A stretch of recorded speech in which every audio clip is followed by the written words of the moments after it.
welcome to Indulge with Dimples. Today we're going to be meal prepping our Sunday dinner. Simple, easy. We just need a crock pot and an oven. Crock pot and the oven, one pot. I'm about to show you how to put some pork shoulder ribs in the crock pot. Make them juicy, make them tender, make them And then we're about to make some radishes and some golden Yukon potatoes, the little baby ones. It is going to be a delicious dinner. It's not going to take that long. I'm telling you, this is going to take 20 minutes to prep. You can leave, you can be gone for about, I don't know, hours on top of hours, and then you come back and then your dinner is done. So follow me in the kitchen. We're about to get this dinner cooking. Alright guys, welcome back to Indulge with Dimples. We are in the kitchen today. We're going to make a meal prep for our dinner. So let's make dinner ahead of time.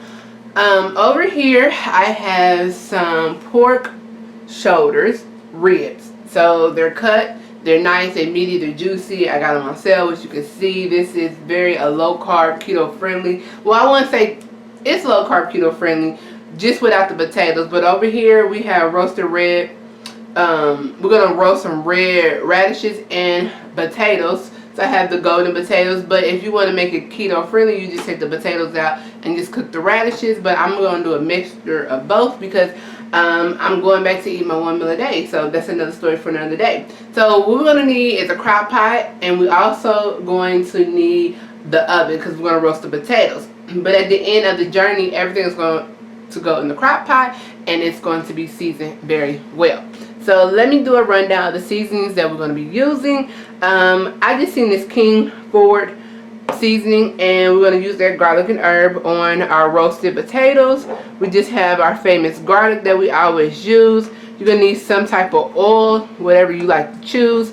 Y'all know, if y'all been with me for a while, this is my favorite seasoning. Never can go without. And then I just saw this recently, so we're going to put these on our meat. We're going to put this on our meat and see how that tastes. And you just need a little bit of table salt or some Himalayan salt. So just follow me, and we're going to get this all the way cooking. So let's start off with these roasted potatoes. So I cut, diced, and sliced the potatoes and rinsed them off. And I'm actually just going to show you how I'm going to go ahead and cut these potatoes up, because I don't want you to miss anything in how I'm cutting them. So I have some red potatoes. Well, I have the golden potatoes, and I have some red radishes. Radishes is always red. And all you're going to do is wash them off, scrub any excess dirt off of them, and you're just going to cut them in half. And this is how they're going to turn out. As well, this is a big boy. This is a nice sized potato. All you're going to do is cut it long, lengthwise, and then you're going to cut them again so that they're pretty much even and symmetrical with the radishes. Go ahead and finish that up and put them in your bowl.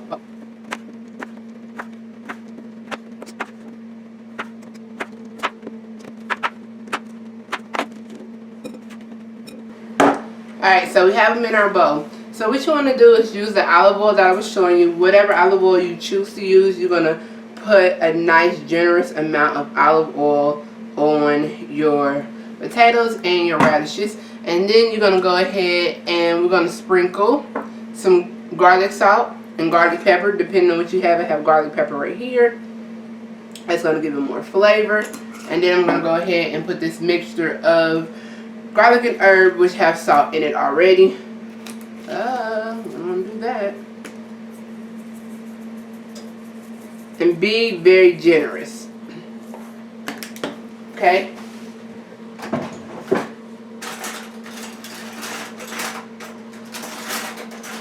Then all you're going to do is just take your spatula and make sure that everything is coated very well and seasoned very well, and all the oil and seasoning is on everything. And then you're going to get you a nice deep roasting pan, which I have right here. The oil is in the potatoes. You're just going to dump them in here like so.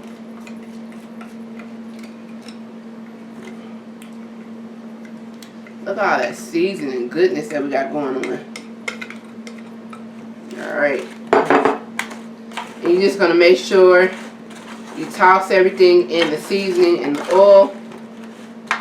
And you're going to preheat your oven to 375. And you're going to let these go for about 25 minutes. Then you're going to go in there and you're going to give them another little tossy toss like I'm doing now, and then put them back in there. So all together this should cook for about 45 minutes depending on how your oven cooks. Mine's probably take 35 minutes.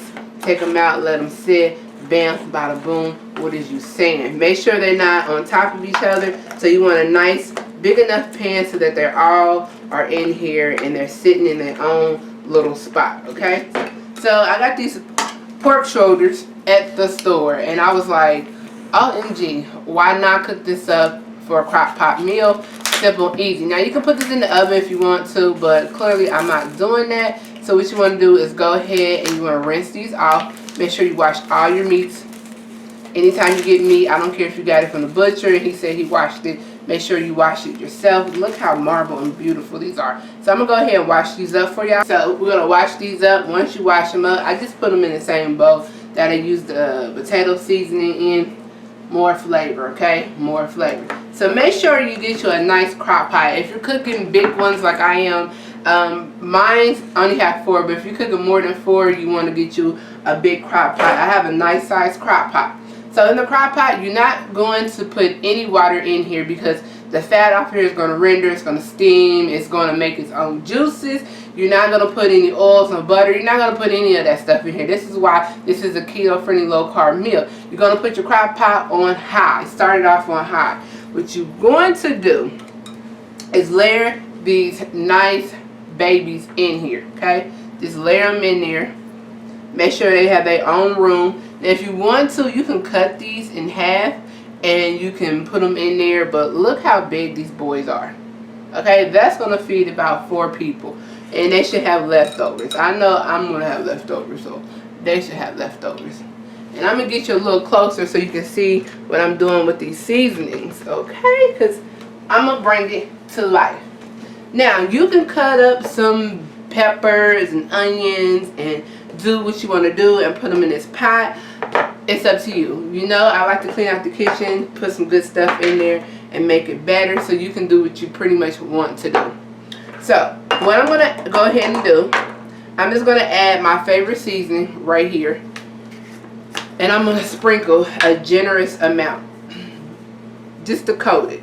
Okay, you don't want it over salty, but you want to make sure you coat it. Okay, and then I'm going to go ahead and hit it with this. I'm going to put a little bit of this in there because this is my first time using it. And I don't know if it's going to balance or interact incorrect with my food that I got going on with the seasoning. Okay, just put a nice little coat of that in there. And then I'm going to hit it with just a little bit of salt. Not a lot. And all I'm going to do is just flip them over and coat the other side of these bad boys. You see how red and beautiful these were. You just put your crock pot on high. You season them in the crock pot. And boom, bada bing, baby. Everybody going to be like, how you make that? Don't tell them. Don't tell them. So this other side, you're going to lightly coat it. You don't want to put a heavy hand on it because, hey, you're going to feed these to people and they're going to be like, why is this salty? Then you're going to be looking like, I don't know why. So a light coat on the other half, you're going to put it on high. This is going to take about 2 to 3 hours. I'm telling you. You can go, leave, come back, and dinner will be done. If you start this in the morning, you start it in the evening. Right now, I'm pretty much starting this at 10 o'clock. This will be done by 12 or 1 o'clock. When we come back, I'm going to show you how we're going to do a half with barbecue sauce and the other half we're going to leave them nice and tender. And then I'm going to put them in the containers with the roasted radishes and bell peppers. And you're going to be like, I'm doing this. You know why? Because it's simple, it's easy, it's Sunday, and ain't nobody got time to be in the kitchen when it's fall outside and there's so much activities going on, okay? So when we come back, I'm going to show you how to put everything together and taste. It's going to be amazing. Alright guys, so everything is done and complete, and I just want to show y'all what happened with the meal, okay? So hold on, give me a few seconds because dinner is served. Now I took it out the crock pot. I was gone for the potatoes and the, which kind didn't take that long to cook, but I was gone for about a good 4 hours, and I left it on low. And this is what the crock pot juices look like when you get done.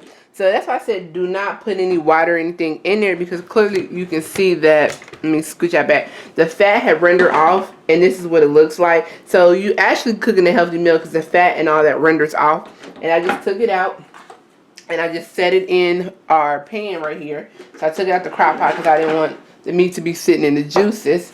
Yeah, I had already tasted the sample, so, you know, forgive me, please. Forgive me.